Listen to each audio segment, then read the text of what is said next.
એમાં કહેવા જેવું એટલું જ છે કે આખા ગુજરાતના રોડ ખરાબ છે. એની પાછળનું એકમાત્ર કારણ છે કટકી કટકી કટકી. તમામ આખા ગુજરાતમાં રોડના કામમાંથી ભાજપના નેતાઓ અબજો રૂપિયાની કટકી કરી જાય છે. 1 કરોડનો રોડ 20 લાખમાં બનાવી અને બાકીના બધા જ પૈસા અંદરો અંદર વેચી લે છે. આ ભ્રષ્ટાચારને રોકવા માટે, સારા રોડ બનાવવા માટે જનતાએ હવે હાવણાવાળી કરવી પડે એમ છે. પહેલી વાત તો એ છે કે હું હેલ્મેટ પહેરીને નીકળું અને રખડતો ખૂટીઓ મને સિંગડે ચડાવીને મારી નાખે તો એના જવાબદાર હર્ષ સંઘવીને ગણવાના કે CR પાટીલને ગણવાના. સરકાર મારો જીવ બચાવવા માંગે છે એ વાત બહુ સારી છે. સરકાર એટલે હેલ્મેટ પહેરાવવા માંગે છે કે મારું માથું ન ફાટી જાય, પણ રખડતો ખૂટીઓ, રખડતા ઢોર આડા આવે અને મને ફંગોળીને ફેંકી દે અને કોઈ બીજા ચાલતા વાહન નીચે હું કચડાઈને મરી જાઉં તો એની જવાબદારી જો CR પાટીલ અને હર્ષ સંઘવી લેખિતમાં લેવા તૈયાર હોય તો મારી દ્રષ્ટિએ આપણે હેલ્મેટ પહેરવું જોઈએ. રોડ ઉપર ખાડા છે, ખાડામાં રોડ છે, જ્યાં ખાડો ત્યાં જ પાછો બમ્પ છે, બમ્પની આગળ ઢોર બેઠા છે, ઢોરની આગળ કીચડ છે, કીચડની આગળ પાણી ભરેલો ખાડો છે.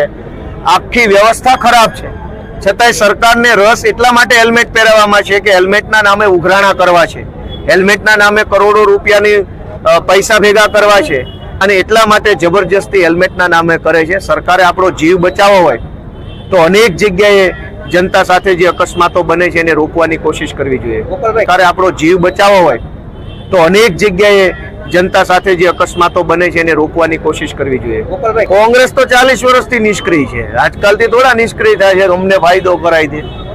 ભાજપમાં જૂથવાદ જે છે એ શું કામ છે? સેવા કરવાનો જૂથવાદ છે, મારો સેવા કરવાનો વારો ન આવ્યો, નાનો આવી ગયો નહીં.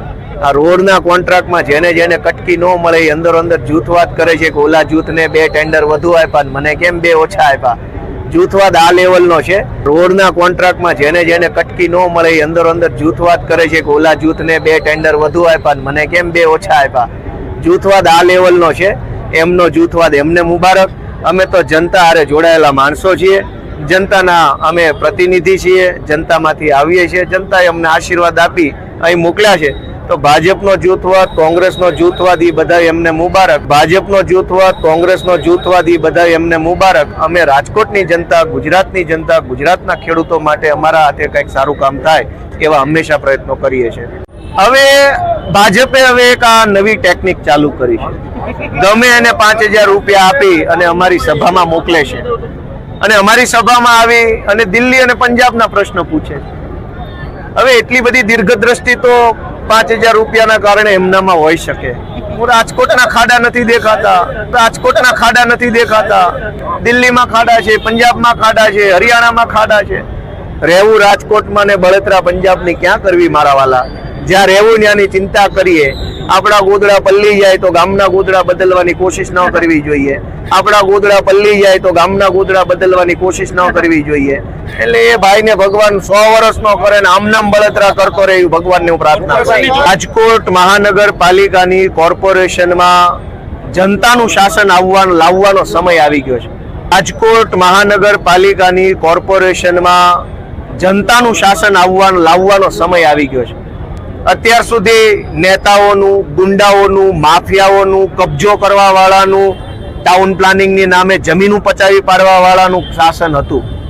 આ 2026ની ચૂંટણી જે મહાનગરપાલિકાની છે એમાં હવે રાજકોટની આમ જનતાનું શાસન, આમ જનતાની સરકાર બનવા જઈ રહી છે અને આમ જનતાના પ્રતિનિધિ તરીકે અમે સૌ રાજકોટની જનતાની સેવા અને મદદ કરી રહ્યા છે. આદમી પાર્ટી દ્વારા રાજકોટ શહેરના પેડક રોડ ઉપર અભૂતપૂર્વ અને ઐતિહાસિક જનમેદની સાથે એક ભવ્ય જનસભાનું આયોજન કરવામાં આવ્યું. રાજકોટના ખૂણે ખૂણેથી, શેરીએ શેરીએથી હજારોની સંખ્યામાં વડીલો, યુવાનો, માતાઓ, બહેનો ખૂબ મોટી સંખ્યામાં સભામાં હાજર રહી અને આમ આદમી પાર્ટીની વાત સાંભળી, અમારો વિચાર સાંભળ્યો અને ઉત્સાહપૂર્વક રીતે અમારી વાતને સ્વીકારી એ બદલ હું સૌનો આભાર માનું છું. જે રીતે રાજકોટની અંદર છેલ્લા ઘણા સમયથી નેતૃત્વનો ખૂબ ભયંકર અભાવ છે. રાજકોટની અંદર છેલ્લા ઘણા સમયથી નેતૃત્વનો ખૂબ ભયંકર અભાવ છે.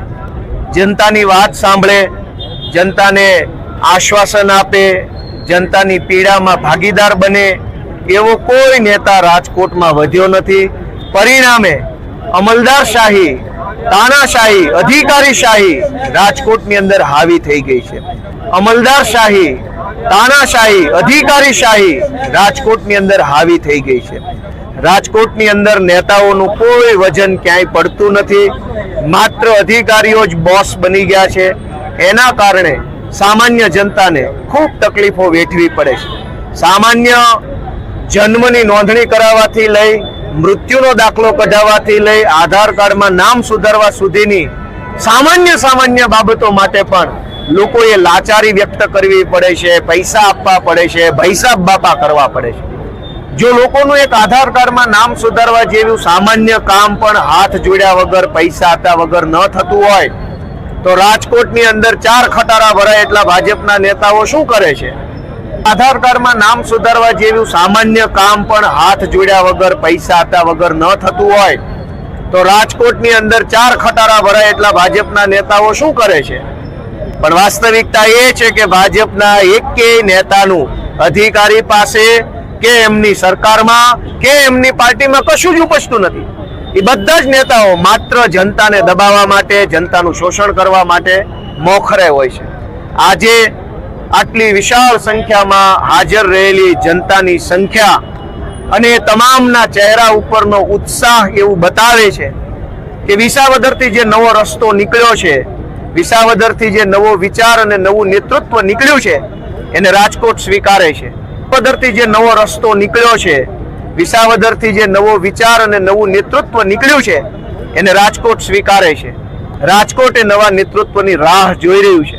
અને બીજા શબ્દોમાં કહીએ તો આજે આવેલી જનસંખ્યાએ એવું સ્પષ્ટ રીતે સંકેત આપ્યો છે કે રાજકોટ મહાનગરપાલિકાની ચૂંટણીમાં ભૂંડી રીતે વિસાવદર વાળી થવાની છે અને ભાજપની ખો નીકળી જવાની છે. રાજકોટ મહાનગરપાલિકાની ચૂંટણીમાં ભૂંડી રીતે વિસાવદર વાળી થવાની છે અને ભાજપની ખો નીકળી જવાની છે. મેં વિસાવદરની વિધાનસભાની ચૂંટણી પહેલા, તમને ખ્યાલ હોય કે ન હોય, વિસાવદર વિધાનસભાની ચૂંટણી પહેલા એકવાર મેં કીધું હતું કે આ ભાજપ વાળા ઓલો ધારાસભ્ય ખરીદી લઉં, ઓલાને તોડી લઉં, આને સસ્તામાં લઈ લઉં, ઓલો જરાક મોંઘો લઈ લઉં, આને પાર્ટીમાં લઈ લઉં, આને જેલની બીક બતાવું, ઈડીની બીક બતાવું, ઇન્કમ ટેક્સ, જીએસટી, કોર્પોરેશનનો ડર બતાવું, અનેક પ્રકારના ડર અને લાલચ બતાવીને આ ગુજરાતમાં ધારાસભ્યો તોડવા ફોડવાનું કામ ભાજપે કર્યું. મેં એમ કીધું છે કે ગુજરાતમાં નહીં, આખા ભારત દેશની ભાજપ પાર્ટીમાં કોઈ માયનો લાલ હોય તો ગોપાલભાઈ ઇટાલિયન ડરાવી બતાવે જોઉં છું. આ ધારાસભ્યને ડરાવી બતાવે. વિસાવદરની માયોએ મારી ઉપર હાથ મૂક્યો છે. હવે તાનાશાહોની તાકાત નથી કે ગોપાલ ઇટાલિયાનો વાળ વાંકો કરી શકે. નીકળ્યા છે તો તમારા બધાની પણ ફરજ આવે છે કે સાથ દેવો જોઈએ. દેશો કે નહીં દો? કોણ કહે